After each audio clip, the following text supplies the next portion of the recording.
Walt brother house, you know what I'm saying? And the baby, he was just sitting out like, hey man, go outside, make a song about your chain. Then he came back in like 5 minutes. Hey, I got the hits here. And he just started going. Damn. And we went to the studio. We dropped it. You know what I'm saying? Shit. We dropped the song and shot the video the same night. Damn. No cap. Man, shit, from there, you know what I'm saying? Everything was going, started popping. But shit, he had kind of went when his move, spazzed out. And at this point in time, this is the first time me just seeing him just go from to just acting crazy, you know what I'm saying? So I ain't really know how to, you know what I'm saying? We out of town. I ain't really know how to control cuz, get cuz, what to do to, you know what I'm saying, to calm cuz down. Like shit, I'm up here telling, I'm looking up like, man, Mike, listen to what you saying. Like, why you doing this? Like, what's wrong? You know what I'm saying? Like, yeah. It ain't you, Zil. On God, you know what I'm saying? So, he had gotten like a little argument with one of, you know what I'm saying, white people, because he was being like, that nigga, the baby was being disrespectful. Like, that nigga was saying, I hope your mammy die, I'ma kill your kids. Like, this crazy shit, you know what I'm saying? Like, me, you know what I'm saying, I ain't know how to deal with it then, because shit, I was like, man, this man tell me he gonna kill my family, kill my kids, shit, I'm gonna wrap you top of your motherfucking head, you know what I'm saying? But, you know what I'm saying, he had started tripping, so, I took him back home and shit, he just started psyching out bad, you know what I'm saying? Yeah, so that's the last when y'all that when we had, right. That when we had, you know what I'm saying, I was still fucking with him, but shit, I still got my own shit going, you know what I'm saying? And like, I want to see you big, bro, but you tripping right now, you know what I'm saying? So I'm gonna let you calm down a little bit, you know what I'm saying? And, you know what I'm saying, hopefully we can catch back up, you know what I'm saying? So, in the meantime, you know what I'm saying, he had met with a dude named Kenny Pooh. Okay. Like, Kenny Pooh, I guess, as I got the knowledge, like, Kenny Pooh supposed to be like his manager back then, you know what I'm saying? So, when Hurricane said about that 30,000, this is what happened with the 30,000. So Kenny Pooh hit me up and was like, hey man, I want to start managing Mike, you know what I'm saying? Like, what I need to do to get his YouTube channel, Instagram, get all the songs, this and that. I said, hey bro, he got features, he got hit songs, which Light Bulb was in that package. You know what I'm saying? When I told him, hey, give me 30K for everything, you know what I'm saying? Like shit, you can have it. You know what I'm saying? Like, this bit, we on top end, like, you know what I'm saying? I'm like, all right, shit, I ain't tripping because I got my own motion going still, you know what I'm saying? Like, if you want to get them, like, shit, hey, you know what I'm saying? All this shit costs, like, you know what I'm saying? So we ain't finna just give it to you, you know what I'm saying? But you feel like you can pick up what we left, hey, give us 30K. Yeah. You know what I'm saying? This is, like you said, you paying for studio time. Yeah, this studio time, this video, you know what I'm saying? Give me 1 to 2 weeks, and I'll show you how you can start your own successful. You know what I'm saying? This, all his music, you know what I'm saying? Like, he make music, but he make hits when he with me.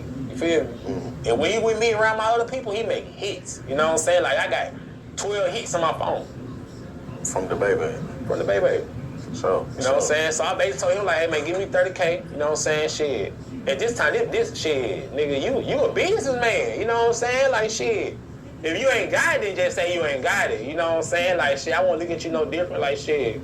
But this is what we want for it, or we can come to a conclusion, work together, you know what I'm saying? Like, shit. The baby was in his barbershop 2 years straight, you know what I'm saying? From 2020, because me and the baby kind of fell out like around about my birthday party, so around about February. So from February all the way to 2022, September, like shit. Like shit. So you just got back in the picture this year? Yeah, I did. Yeah, like September this year. Okay. You know what I'm saying? When I got back in the picture, like shit. All right, now another thing Hurricane spoke on was like his living conditions. Like he don't have nowhere to stay. Yeah. You know what I'm saying? Yeah, like he needed certain things, and you know, like they were saying, you managing them and shit. Mm-hmm. So. He when I first started managing, he had a house, you know what I'm saying? His mom hit me up and said that he had messed up the house and everything, so he didn't want to live in the house no more. So he would live in the hotel by choice, you know what I'm saying? But at the same time, like shit, I'm trying to get him to do like little work, do features and shit. Cause he tell me he ain't got no money in his pocket, you feel me? Like I'm his manager. Like this nigga ain't signed no advance with me.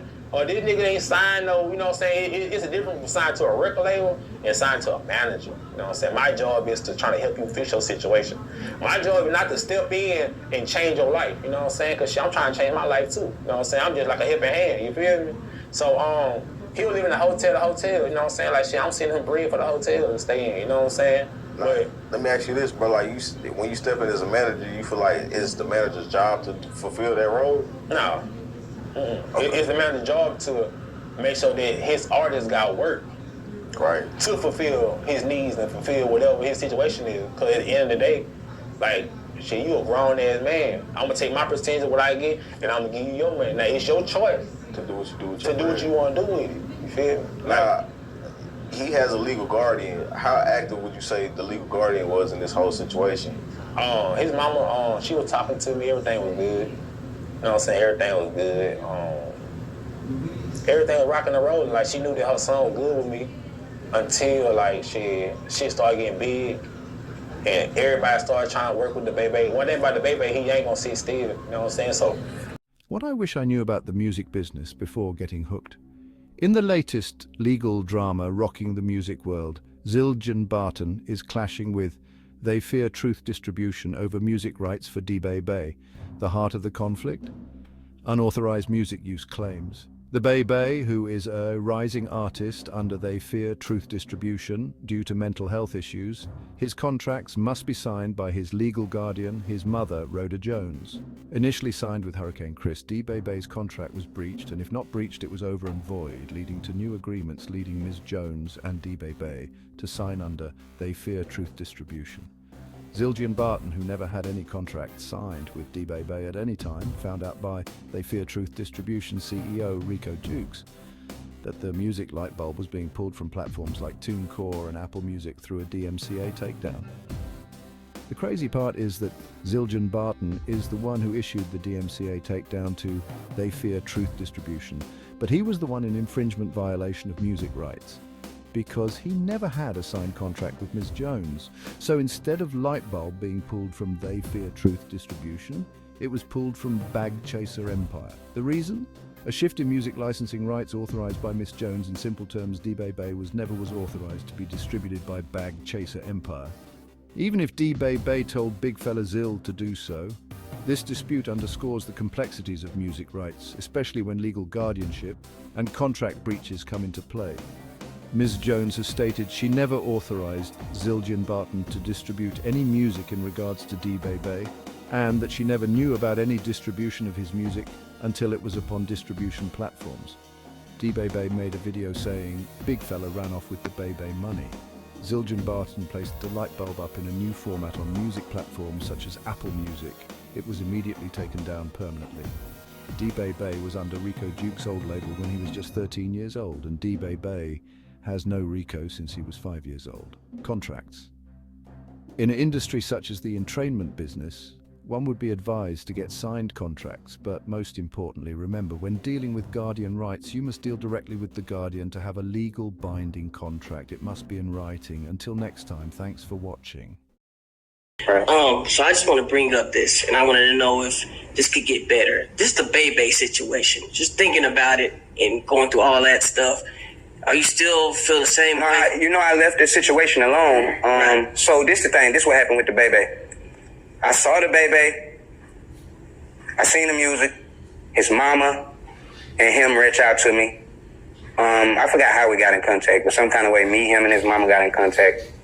And his mama was interested in doing business. I was like, I put up $100,000, She said that the contract that other people had did was invalid because she had legal rights, and she had with him having a mental problem, she got to sign off. So the deal that somebody had did on him, a couple of deals, she was saying that they was invalid. So me as a label and a business person, I'm looking at it like, okay, well, if you're saying that, then I fund the project and I do it. So I signed him. His mama signed, which she said other people didn't allow to happen, which is what made their contracts void. After I signed them, I got my people to put them in a smaller house, rent house, something not too expensive or nothing like that, just a regular little house. It was in the hood and everything, but he was homeless, living in hotels and walking down the street. So my thing was to try to get him some shelter. We quickly found a rent house, tried to do what we could do to it and put him in it. When we put him inside of it, he started busting the windows out when he started having fits. So I got to send my mama and my auntie, who in their 40s and who in their 50s, out of the house at late, God knows what time, to go see what's going on, because he busting the windows out the house having a fit. Now they got to drive him to the hospital. They got to give him a shot. Now they got to test him and see that he got drugs in his system. So it became just a repeating process. I thought the first time that it happened that it'd be solved after that, but it was a continued process. They continued to have to pick him up from spazzing out, take him to the doctor, drop him off. He walk off. Continued process. It got to the point where it was like, this is somebody with a way bigger problem. There's no way I can try to make money off of this situation when he clearly is going through a crisis situation, like he really need help. This ain't nothing I ever be able to make money off of, so I just left it alone. And it's not nothing that I would feel comfortable making money off of. If I was a snake, I own the rights to the record. I could have took the record, put Boosie or somebody on it and just... Right. But I'm like, this kid is going through way more than that. He going through a lot in life. It ain't no sense in me. I don't even feel right trying to make no money off this at this point. Right. So Big Fella Zell was like, that was his artist and y'all are cousins. They said that there was... I just told you the story. That's what I was talking about. Yeah. That they told me that the contracts weren't signed properly, Gotcha. and they wanted to handle business with me. You know, and I'm a separate company. I have my own company. Right. You know. So that was you just trying to put on for the city, basically. I mean, it was me just doing business. Gotcha. If you as an artist tell me you're not signed and you want to do business, and I feel like some leeway can be made, then as a label, I'm gonna sign you. If you go to Universal and they find out that the deal you did with Def Jam is not valid, they're gonna sign you. Right. It's a label. That's their job. Right.